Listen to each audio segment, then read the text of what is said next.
अमोघ वक्तृत्व, ओघवती रसाळवाणी, छत्रपती शिवाजी महाराज हेच दैवत आणि शिवचरित्राचा प्रसार प्रचार करण्याचा वसा घेतलेलं व्यक्तिमत्व म्हणजे शिवशाहीर बाबासाहेब पुरंदरे।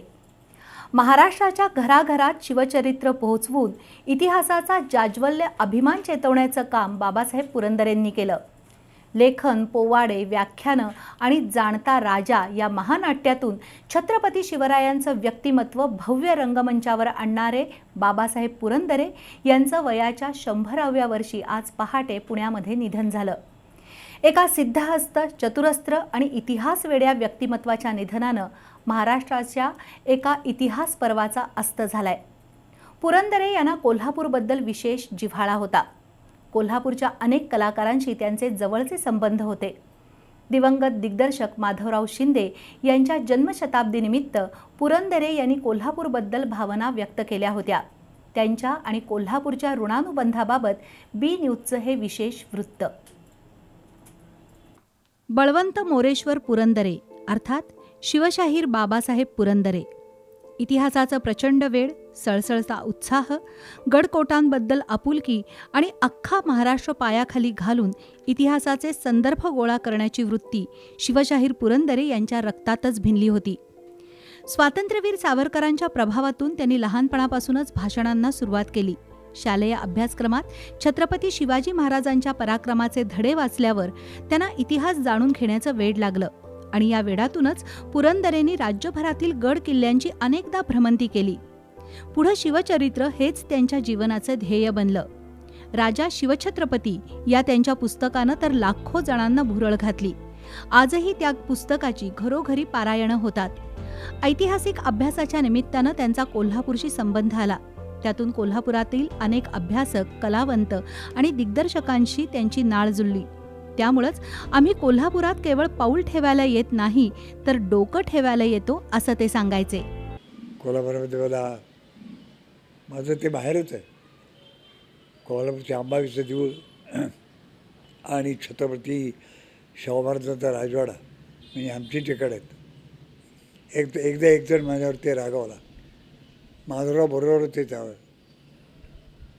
मी माधवराव बरोबर होतो आणि रागवला। काहीतरी वादविवाद करतोच आपण। रागवला तो म्हणाला, तुम्हाला पुन्हा कोल्हापुरात पाऊल ठेवू देणार नाही। ते आम्ही माधवरावांच्या खांद्यावरती हात ठेवला। म्हटलं आम्ही माणसं कोल्हापुरात जी येतो ना ते पाऊल ठेवायला नाही येतं, डोकं ठेवायला येतो। कोल्हापूरचे दिवंगत दिग्दर्शक माधवराव शिंदे आणि बाबासाहेब पुरंदरे यांनी मिळून ऐतिहासिक रायगडावरील माहितीपट तयार केला होता।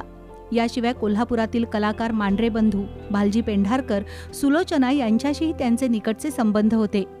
कोल्हापूरचे अनुभव अविस्मरणीय आहेत असं ते अनेकदा सांगायचे। कोल्हापुरातल्या खासबाग मैदानात त्यांची व्याख्यानमाला आयोजित केली होती तेव्हा श्री अंबाबाई मंदिरातील घाटी दरवाजातल्या दीपमाळेचं सौंदर्य त्यांनी पाहिलं होतं। त्यानंतर कोल्हापुरातल्या जवळच्या व्यक्तींची तुलना त्यांनी दीपमाळेतल्या दिव्यांशी केली। कोल्हापूरच्या अंबाबाईच्या देवळाला एक घाटी दरवाजा म्हणून एक आहे पहा, आपल्याला तर माहितीच असेल। पण त्या दरवाजासमोर एक दीपमाळ आहे, फार सुंदर बांधलेली अशी ती जुनी दीपमाळ आहे। ती त्या दिवशी का कोणाचा नवस असेल, कोणाची काही इच्छा असेल म्हणून, पण ती सगळी दीपमाळ अशी लावलेली होती। असं वाटतं ती जी दीपमाळ आहे ती विझाली। त्या मालवले, सगळ्या ज्योती मालवल्या आहेत। भालजी पेंढारकर गेले, माथवे विठ्ठलराव गेले, शंकरराव भोसले गेले, आमचे बाबूराव पेंढार, किती जणांची नावं घेऊ, माधवराव शिंदे पण गेले। त्या दीपाळीतले सगळे दिवे आहेत आणि सगळे दिवे आता मालवलेले आहेत। जाणता राजा या महानाट्याचे जगभर प्रयोग झाले। कोल्हापुरातल्या प्रयोगात बाबासाहेब पुरंदरे स्वतः मावळ्याच्या वेशामध्ये रंगमंचावर होते। कोल्हापुरातल्या शाळा, महाविद्यालय, वाचनालय यासह सामाजिक संस्थांच्या व्याख्यानमालांसाठी ते आवर्जून उपस्थित राहायचे। त्यांच्या अमोघ वक्तृत्व शैलीतून इतिहास जिवंत झाल्याचा भास व्हायचा।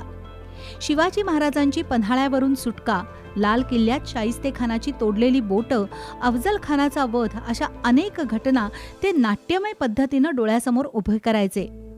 कोल्हापुरातील डॉक्टर अल्पना चौगुले यांनी साकारलेल्या शिवस्वराज्य सोहळ्याच्या चित्राचं पुरंदरे यांनी विशेष कौतुक केलं होतं। गेल्याच महिन्यात डॉक्टर सोपान चौगुले यांनी शिवस्वराज्य सोहळ्याचं चित्र पुण्यातील पुरंदरे वाड्यात जाऊन बाबासाहेबांना दिलं. त्यावेळीही त्यांनी कोल्हापूरबद्दलची ओढ व्यक्त केली होती. बालजींच्या अवतीभोवती आम्ही खेळलो, वावरलो. चित्तरंजन कोल्हटकर, वसंतराव शिंदे, हे सगळे आमचं म्हणजे असं जमलो आम्ही. म्हणजे आम्हाला असं वाटायचं की आम्ही रंगपंचमी खेळायला तरी जमलो. केव्हा या श्रावण महिन्यामधली ते जे फेर धरतात, मंगळागौर करतात, तशी खेळण्याकरता आम्ही जमलेलो होतो. सुरक्षिताबाई पण कित्येकदा त्यात असायच्या. त्याने आपण तिथेच म्हणतो हे असायच्या. मी कधी विसरणार नाही, कधीही विसरणार नाही. असं माझं ते प्रेमाचं जिव्हाळ्याचं नातं आहे. बाबासाहेब यांची कोल्हापूरबद्दल विशेष मुलाखत शिवशाहीर अजित आयरेकर यांच्यासह रोहित देसाई, श्रीकांत देसाई, माया देसाई, डॉक्टर राधिका देसाई आणि महेश सोनुले यांनी घेतली होती. 4 वर्षांपूर्वी पुण्यातल्या पुरंदरे वाड्यात या मुलाखतीचं चित्रीकरण झालं होतं. बी न्यूजचे कॅमेरामन प्रशांत आयरेकर यांनी त्या मुलाखतीचं चित्रीकरण केलं होतं. पुरंदरे आणि कोल्हापूरचा ऋणानुबंध व्यक्त करणारी ती मुलाखत अखेरचीच ठरली. शिवशाहीर बाबासाहेब पुरंदरे यांना बी न्यूजचा मानाचा मुजरा. बी न्यूजसाठी कॅमेरामन प्रशांत आयरेकरसह उद्धव गोडसे.